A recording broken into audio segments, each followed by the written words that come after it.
आइए, मैं आप लोगों को सबसे पहले ये बताना चाहता हूँ कि जो 11th और 12th के विद्यार्थी हैं, जो पहले कभी इंग्लिश से नहीं पढ़े हैं और शुरू से पढ़ना चाहते हैं, तो ऐसा है कि अभी तो बंद है, तो आप तो जान ही रहे हैं, लेकिन उसके लिए मैं यहाँ पर विशेष जानकारी देता हूँ कि आप कैसे स्टार्ट करेंगे जो बेसिक से पढ़ना चाहते हैं, जो मैं अभी तक पढ़ाया हूँ। सबसे पहली बात है क्या कि आप जो है सेंटेंस पढ़ेंगे। क्या पढ़ेंगे? सेंटेंस। तो याद रखिएगा, मैं बहुत कम समय का वीडियो बना रहा हूँ इसमें ये बताने के लिए विशेष रूप से कि जो बेसिक से जो है आप कैसे तैयारी कीजिएगा। जो देखिए, जो पहले से पढ़े हैं उसके लिए तो कोई डाउट नहीं है, लेकिन जो पहले से नहीं पढ़े हैं उसके बारे में तो सेंटेंस पहले पढ़िएगा। तो सेंटेंस पढ़ने के बाद क्या पढ़िएगा? टेंस का स्ट्रक्चर मैं पढ़ाया हुआ हूँ। तो सेंटेंस पहले देखिएगा, सबसे पहले क्या कीजिएगा, तो मैं पहले ही एक अच्छी कॉपी बना लीजिएगा।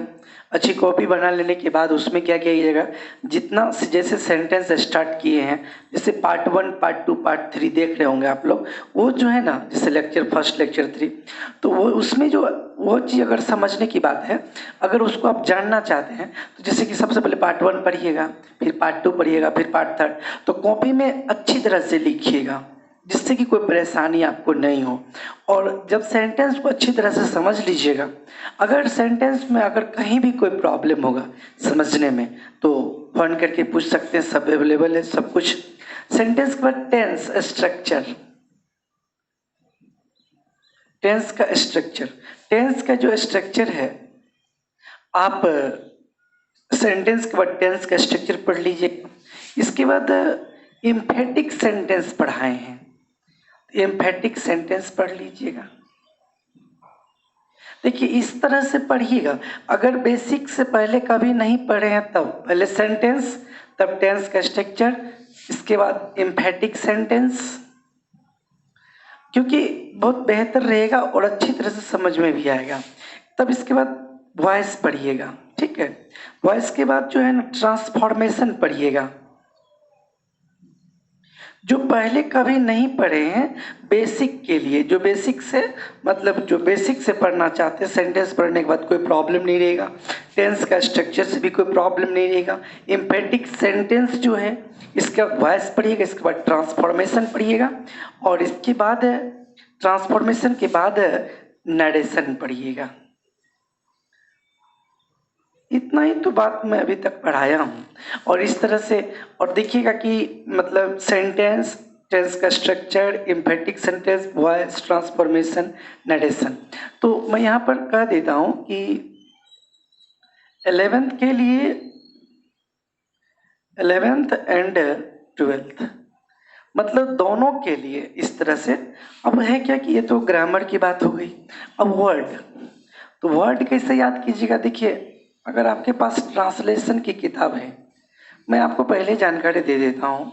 अगर आपके पास ट्रांसलेशन की बुक है, तो अगर नहीं है तो +2 ब्रिटिश इंग्लिश ग्रामर ले, +2 ब्रिटिश इंग्लिश ट्रांसलेशन ले लीजिएगा, कोई दिक्कत नहीं, सब जगह अवेलेबल है। +2 ब्रिटिश इंग्लिश ट्रांसलेशन ये जो ले लीजिएगा, तो इसमें क्या है कि मतलब ट्रांसलेशन के नीचे में जो वर्ड दिया हुआ है, ट्रांसलेशन के नीचे वर्ड दिया हुआ है, वर्ड का भी एक कॉपी बना लीजिएगा, ठीक है। तो जितना भी ट्रांसलेशन के नीचे में वर्ड दिया गया है, सब वर्ड को क्या कीजिएगा, कॉपी में लिख लीजिएगा और याद कीजिएगा। एक तो वर्ड वो हो गया, बेसिक वर्ड की बात मैं कर रहा हूँ। और दूसरी बात क्या है कि वर्ड फॉर्म। वर्ड फॉर्म का मतलब ये होता है कि वर्ड फॉर्म, जैसे कि V1, V2, V3 होता है ना, तो इसी ब्रिटिश इंग्लिश ट्रांसलेशन में भी वर्ब का फॉर्म दिया गया है। तो पहले वर्ड देखिए, डेली 20 वर्ड जो है, कोशिश कीजिएगा, 20 ने घर पर रह रहे हैं तो 30 वर्ड्स होना चाहिए।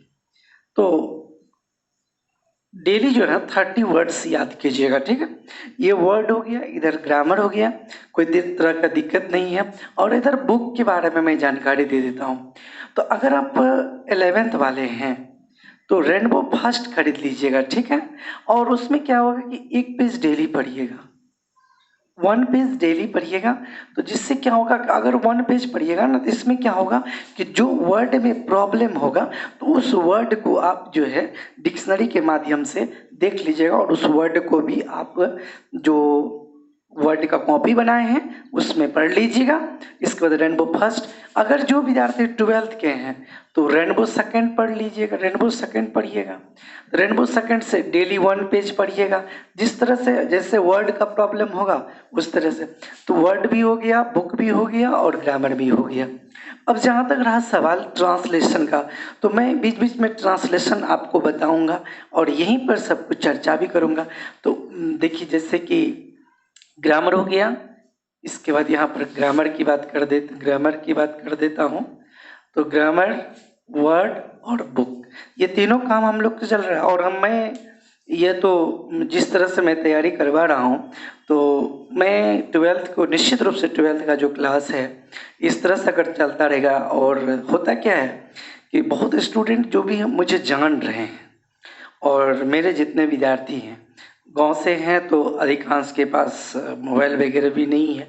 सबका स्थिति एक जैसा नहीं होता है, लेकिन कोशिश कीजिएगा कि अगर ये सब आपका पढ़ा हुआ है तो मैं चैलेंज देता हूँ कि अक्टूबर तक में आपका सिलेबस क्लियर हो जाएगा।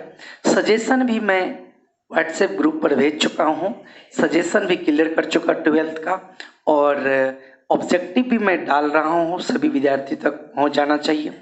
और जो विद्यार्थी एक्टिव हैं और नहीं भी हैं, बगल अगल से कोशिश कीजिए कि एक्टिव होने का। और मुझे इस बात से बहुत अफसोस होता है कि मात्र बहुत कम स्टूडेंट ऐसे हैं जो तैयारी कर रहे हैं ऑनलाइन। अगर आप ऑनलाइन तैयारी नहीं कीजिएगा, तो एक बात मैं आपको बताना चाहूँगा, अप्रैल मार्च में आप एग्ज़ाम देना ही पड़ेगा आपको। एक बात बताइए, अगर यह सब चीज़ आपका पढ़ा हुआ है, जैसे आप आइएगा तो नेक्स्ट मैं आपको पढ़ाऊँगा, नेक्स्ट चैप्टर पढ़ाऊँगा, इसमें तो कोई परेशानी की बात नहीं रहेगी। अगर इसी में अगर समय बर्बाद हो जाएगा तो फिर तो प्रॉब्लम हो जाएगा। इसलिए मैं स्टोरी ऑफ इंग्लिश के भी बारे में चर्चा कर चुका हूँ कि उसका समरी बता चुका हूँ। आप बुक जो है थोरोली पढ़ सकते हैं। 11th वाले भी स्टोरी ऑफ इंग्लिश का जो मैं लेक्चर दिया हूँ, स्टोरी ऑफ इंग्लिश भी खरीद लीजिएगा। और स्टोरी ऑफ इंग्लिश में जो लेक्चर मैं दिया हूँ उसको एक बार पढ़ करके, एक बार मतलब उस वीडियो को देख करके तब स्टोरी ऑफ इंग्लिश पढ़ना जारी रखिएगा, शुरू से लेकर अंत तक। अगर कोई भी प्रॉब्लम होगा तो फ़ोन से पूछ सकते हैं, कोई भी तरह का दिक्कत होगा तो ज़रूर जानकारी दीजिएगा। जहाँ भी जो प्रॉब्लम हो, सजेशन क्लियर हो गया, ऑब्जेक्टिव क्लियर चल रहा है, ग्रामर की बात हो रही है, वर्ड की बात तो अभी मैं बता दिया हूँ, और बुक की भी बात हम लोग चल रहे थे। तो सब तरह से translation, grammar, word, book, objective, suggestion, सब काम हो रहा है। तो इसलिए यहाँ पर मैं विशेष रूप से जो 11th वाले भी हैं और 12th वाले भी हैं, तो मैं उसको यहाँ पर क्लियर कर देना चाहूँगा कि कैसे पढ़िएगा। मैं यहाँ फ्रेज बता देता हूँ। सबसे पहले सेंटेंस एक कॉपी बना लीजिएगा ग्रामर का, फिर एक कॉपी वर्ड का बना लीजिएगा। तो वर्ड में जो ट्रांसलेशन है उसके नीचे में जो जितने भी वर्ड है उसको कॉपी में लिख लीजिएगा। इसके बाद वर्ब फॉर्म, जैसे go, went, gone, going, verb form जो बुक में दिया गया है उसको भी आप कॉपी में लिख लीजिएगा, ठीक है। इसके बाद रेनबो फर्स्ट 11th वालों के लिए, रेनबो सेकंड। कल कुछ विद्यार्थी परेशान हैं कि जो है बहुत जल्दी स्टार्ट कीजिए। मैं आप लोगों को बताना चाहूँगा, समय के अनुकूल आपके लिए मैं हमेशा तैयार हूँ, समय के साथ सब काम करूँगा। मुझे और इस बात से भी दुख है कि बहुत स्टूडेंट के मन में होता है कि जब छुट्टी समाप्त होगी या लॉकडाउन समाप्त होगा तो हम लोग फिर स्टार्ट करेंगे। अगर आपके पास नरेशन ये सब पढ़ा हुआ है, तो ये सब जितना भी मैं आप लोगों को पढ़ाया हूँ ये 3 मंथ्स का है।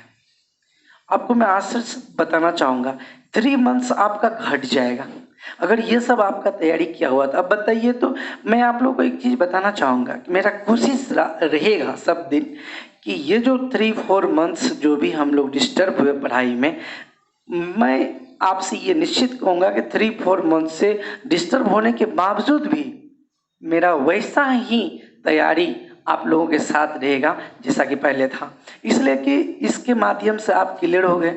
और मैं आप लोगों को एक चीज़ और बताना चाहूँगा, जो नहीं भी मुझे जानते हैं, तो वे लोग भी बहुत अच्छी तरह से, जिस तरह से मैं बता दिया हूँ, सेंटेंस पहले पढ़िए, टेंस का स्ट्रक्चर, एम्फेटिक, सेंटेंस वॉइस, इसी तरह से वे लोग भी पढ़ेंगे। और जिसमें कि ट्रांसलेशन मैं स्टार्ट करने वाला हूँ। वर्ड तो मैं आपको जानकारी दे ही दिया, बुक भी बता दिया, और ग्रामर की भी बात हो गई, और ट्रांसलेशन की भी बात मैं बता रहा हूँ। तो ट्रांसलेशन बताने में भी समय लगता है, तो अभी नरेशन समाप्त होने के बाद ट्रांसलेशन का जरूर कोशिश करेंगे कि ट्रांसलेशन या 5-6 चैप्टर ऐसा, 5-6 क्लास ऐसा दे देंगे कि जो ट्रांसलेशन भी आपका बहुत बेहतर हो जाएगा। तो इस तरह से जोश और उत्साह के साथ तैयारी करते रहिएगा। और देखिए, एक चीज़ मैं बताना चाहूँगा, ऐसे अगर इस चीज़ को थोड़ा सा ध्यान दीजिएगा, अगर कोई स्टूडेंट एलएन कोटा, आप जानते हैं कोटा में पढ़ रहा है, या दिल्ली में आकाश नारायणा वगैरह वगैरह पढ़ रहा है, टोटल स्टूडेंट्स ऑनलाइन क्लास सब स्टूडेंट का चल रहा है और सब विद्यार्थी आगे तैयारी कर रहा है। अब जो विद्यार्थी के मन में ये है कि हमको घर पर है, हमको क्या जरूरी है, लॉकडाउन खुलेगा तो समाप्त होने के बाद जो है फिर हम लोग पढ़ेंगे वगैरह वगैरह, लेकिन याद रखिएगा कि ये इसीलिए मैं कहते रहता हूँ कि जो एक्टिव है, मैं आपसे प्रश्न पूछना चाहूँगा। एक क्वेश्चन मेरा है कि कोई भी आदमी जो ऑनलाइन अभी पढ़ रहा है, वो लाचारी से पढ़ रहा है कि खुशी से पढ़ रहा है? लाचारी से पढ़ रहा है। तो आपको भी मान के चले, अगर 4 महीना हम पीछे चले जाएंगे तो हमारे जितने भी विद्यार्थी हैं, अदर टीचर के स्टूडेंट, जैसे एलएन वाले से, कोटा एलएन वाले से, दिल्ली वाले से, जितने भी टीचर हैं, आपको मैं आश्चर्य बताना चाहूँगा कि जब मैं दिल्ली वाले टीचर लोगों का, पटना वाले टीचर लोगों का देखता हूँ, तो स्टूडेंट सब जितने हैं उनके सभी पढ़ रहे हैं।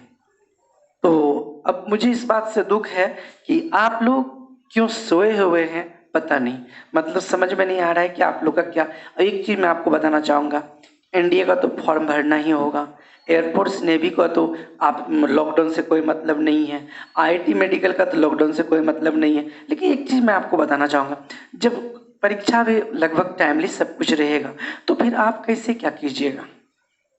अभी अगर आपका इंग्लिश ठीक है तो डिफेंस में जा सकते हैं, अगर आपका इंग्लिश ठीक है तो आईआईटी मेडिकल में कहीं कोई प्रॉब्लम नहीं होगा, न्यूमेरिकल बनाने में कोई तरह का कहीं कोई दिक्कत, मतलब लैंग्वेज प्रॉब्लम कभी नहीं रहेगा। तो इसलिए कोशिश कीजिएगा कि अच्छी तरह से तैयारी करने का। आज यहीं तक, इसको जानकारी को पूरी तरह जानकारी में क्लियर कर दिया हूँ, इसको अच्छी तरह से आप तैयारी करते रहिएगा बढ़िया से।